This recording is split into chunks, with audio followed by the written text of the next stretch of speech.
Hello student, welcome to my channel study with Mallick. আজকে যেটা আমরা আলোচনা করব সিটেট সিলেবাসের একটা ওভারভিউ আলোচনা। এই যে সিটেট বা আমরা ওয়েস্ট বেঙ্গলের বিভিন্ন primary TET, upper primary TET সম্বন্ধে সবাই কিছু না কিছু একটা ধারণা আমাদের রয়ে আছে বা আমরা জানি। এই যে সিটেট এর ক্ষেত্রে বা সেন্ট্রাল টিচার এলিজিবিলিটি টেস্টের ক্ষেত্রে পেপার 1 অ্যান্ড পেপার 2 দুটো পেপারে হয়ে থাকে। পেপার 1 এর ক্ষেত্রে হচ্ছে মানে পেপার 1 বলতে যেটা আমরা বুঝি ক্লাস 1 টু 5, অর্থাৎ আমরা যেটা প্রাইমারি টেট দিয়ে থাকি সেটা। আর পেপার 2 ক্ষেত্রে যেটা আমরা আপার প্রাইমারি টেট দিয়ে থাকি 6 টু 8। প্রত্যেকটা পেপারে পেপার 1 এর যদি আমরা দিয়ে থাকি প্রাইমারি সেকশনে তাহলে 150 কোশ্চেন থাকবে, 150 মিনিটস। আর প্রত্যেকটা কোশ্চেনের জন্য 1 মার্কস। সিবিটির প্রাইমারি সেকশনের ক্ষেত্রে পেপার 1 যেটা 1 টু 4 আর পেপার 2 যেটা আপার প্রাইমারি আমরা সাধারণত ওয়েস্ট বেঙ্গলে দিয়ে থাকি 6 টু 8 এর ক্ষেত্রে।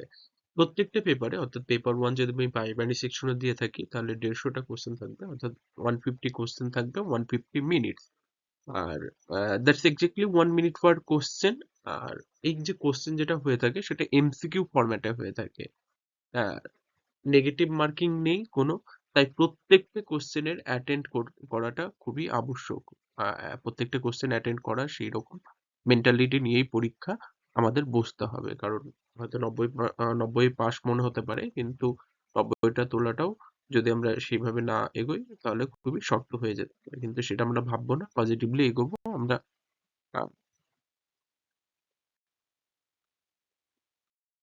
আজকে আমরা শুধু পেপার 1 এর সিলেবাসের একটা ওভারভিউ আলোচনা করব। পেপার 1 অর্থাৎ হচ্ছে ক্লাস 1 টু 4 যেটা প্রাইমারি স্টেজ, 6 টু 11 ইয়ার্স লার্নারের ক্ষেত্রে যে সমস্ত বেস করে যে কোশ্চেন গুলো আসতে পারে আমাদের পেপার 1 এ তারই সিলেবাস একটা আলোচনা করব।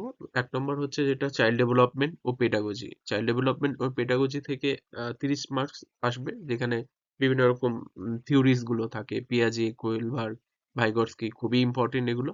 এছাড়া ইনক্লুসিভ এডুকেশন, এডুকেশনাল সাইকোলজি, তারপরে মোটিভেশন, বিভিন্ন রকম cognition and emotion, child development, socialisation, intelligence, বিভিন্ন রকম টপিক গুলো থেকে কোশ্চেন থাকবে। আমি যখন ভিডিও দেব তখন আরো ডিটেলস এই ভিডিওগুলো নিয়ে আমি আলোচনা করব। দ্বিতীয় আসছে হচ্ছে ল্যাঙ্গুয়েজ 1 অ্যান্ড 2। ল্যাঙ্গুয়েজ 1 অ্যান্ড 2 এর মধ্যে আমরা ইংলিশ, কেউ ল্যাঙ্গুয়েজ 1 এ বাংলা নিতে পারে, কেউ ইংলিশ। আমরা সাধারণত ল্যাঙ্গুয়েজ 1 এ ওয়েস্ট বেঙ্গলের ক্ষেত্রে ল্যাঙ্গুয়েজ 1 এ বাংলা নেওয়া হয়ে থাকে, ল্যাঙ্গুয়েজ 2 এ ইংলিশ নেয়। যার যেটা ভালো লাগবে, কিংবা অল্টারনেট ভাবেও নিতে পারে। কেউ ল্যাঙ্গুয়েজ 1 এ ইংলিশ নিতে পারে, ল্যাঙ্গুয়েজ 2 এ বাংলা নিতে পারে। শুধু বাংলা ইংলিশ নয়, হিন্দি, সংস্কৃত, বিভিন্ন রকম ল্যাঙ্গুয়েজ সাবজেক্ট থাকে, সেগুলো নেওয়া যেতে পারে। এখানে ল্যাঙ্গুয়েজ 1 অ্যান্ড 2 বোথ মিলে হচ্ছে মানে 60 মার্কস, অর্থাৎ 30 করে থাকে। এই 30 এর মধ্যেও আবার 15 করে পেডাগজি থাকে, অর্থাৎ এই 60 এর মধ্যেও 30 মার্কস পেডাগজি থাকবে, যেটা ল্যাঙ্গুয়েজ রিলেটেড। আর 30 মার্কস অর্থাৎ 15 সেই ক্ষেত্রে থাকবে রিডিং কম্প্রিহেনশন, গ্রামার, এটসেট্রা, যেরকম সাবজেক্ট রিলেটেড কোশ্চেন গুলো এখানে থাকবে। তাহলে পেডাগজি কিন্তু পিছু ছাড়ছে না, এই ক্ষেত্রেও 30 আমরা পেডাগজি পেয়ে গেলাম 60 এর ক্ষেত্রে। আর ওদিকে আগে চাইল্ড ডেভেলপমেন্ট এন্ড পেডাগজি, সেখানে 30 মার্কস হচ্ছে পেডাগজিতে।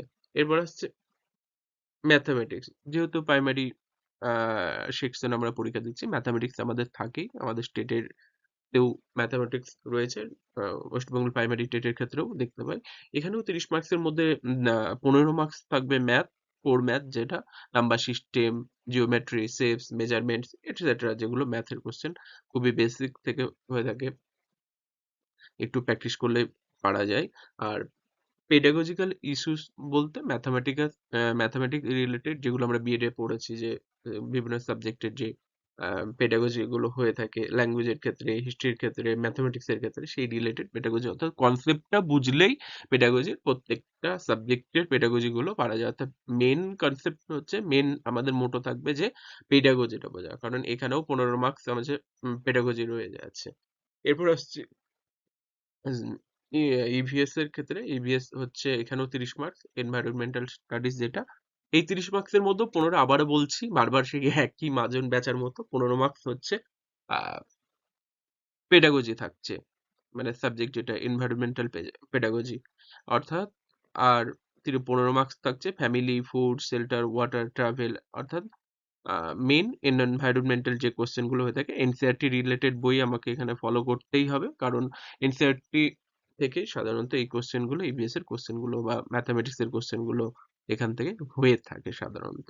তাহলে আমার মোট পেডাগজির সাবজেক্টের দিকে একটু ফলো করলে আমরা দেখতে পাবো, দেখো 30 মার্কস হচ্ছে পেডাগজি, আর ওদিকে 60 মার্কসের ল্যাঙ্গুয়েজ 1 অ্যান্ড 2 এর মধ্যে ওখান থেকেও আমি 30 মার্কস পেডাগজি, তাহলে হচ্ছে 60 মার্কস পেডাগজি হয়ে যাচ্ছে, আর এদিকে ম্যাথমেটিক্স আর ইভিএস এ 15-15-30 পেডাগজি, অর্থাৎ 90 মার্কস এখানে মোট পেডাগজি হচ্ছে। তাহলে পেডাগজির দিকে এখানে গুরুত্ব দিতে বেশি হবে। এই থাকলো ওভারঅল সিলেবাস। পরবর্তীতে যার যা সমস্যা পরের দিন আমরা পেপার 2 এর সিলেবাস নিয়ে একটু ধারাবাহিকভাবে আলোচনা করে আমি আস্তে আস্তে সিডিবির ক্লাস বা চাইল্ড ডেভেলপমেন্ট পেডাগজি ও সাবজেক্ট কিছু পরবর্তী ল্যাঙ্গুয়েজ 1 এর যদি মনে হয় ক্লাস দেওয়া যাবে, পরে সেটা ভেবে দেখবো, কিন্তু চাইল্ড ডেভেলপমেন্ট পেডাগজির ক্লাসগুলো পরপর আমি দিতে থাকবো। তোমরা ধারাবাহিকভাবে ভিডিওগুলো দেখো, লাইক শেয়ার সাবস্ক্রাইব করো, পাশে থেকো। থ্যাংক ইউ সবাইকে।